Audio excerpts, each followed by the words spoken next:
അടദോശയാണ് ഉണ്ടാക്കാൻ തോന്നുന്നത്. ഈ അടദോശയ്ക്ക് വേണ്ടി ഞാൻ ഇതിന് മാവിൽ ചേർത്തിരിക്കുന്നത് തുവരപ്പരിപ്പ്, കടലപ്പരിപ്പ്, ചെറുപയർ പരിപ്പ്, ഉഴുന്ന്, പിന്നെ ഇതിൻ്റെ കൂടെ ചുവന്ന മുളക് അരച്ചിട്ടുണ്ട്, കായമുണ്ട്.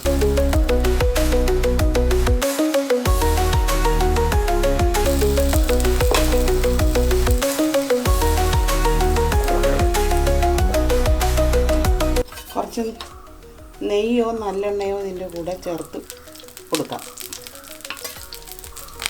ഇതിൻ്റെ കൂടെ കഴിക്കുന്നത് അവിയലാണ്. അടദോശയും അവിയലും ആണ് ഇതിൻ്റെ കോമ്പിനേഷൻ.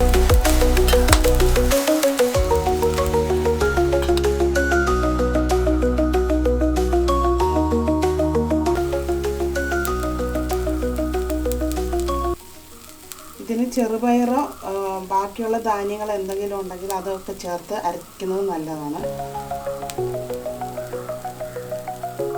ഇത് ഞാൻ കടയിൽ പോയി കഴിച്ചിട്ട് അത് എനിക്ക് ഇഷ്ടപ്പെട്ടതുകൊണ്ട് ഞാൻ വീട്ടിലൊന്ന് ഉണ്ടാക്കി നോക്കുവാണത്. ഈ ദോശയൊന്ന് നമുക്ക് മറിച്ചിട്ട് കൊടുക്കാം. ഈ ദോശ നല്ല കരികരിപ്പായിട്ടാണ് ഉണ്ടാക്കേണ്ടത്. സോഫ്റ്റായിട്ടും ഉണ്ടാക്കാം, ഓരോരുത്തരുടെ ഇഷ്ടം പോലെ ഉണ്ടാക്കിയെടുക്കാം.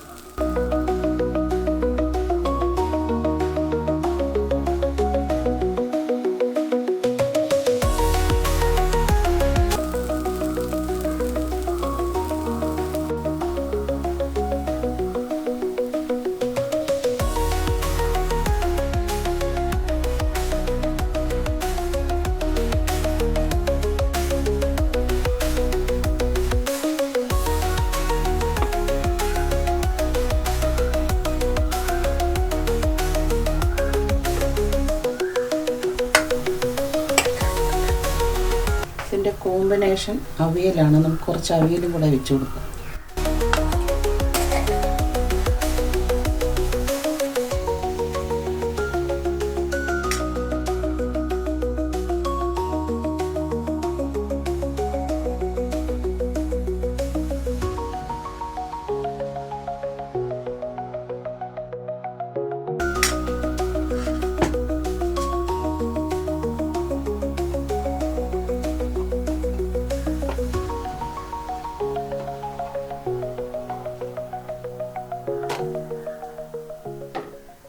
ഉലകത്തിൽ ഒരേയൊരു സ്വർഗം,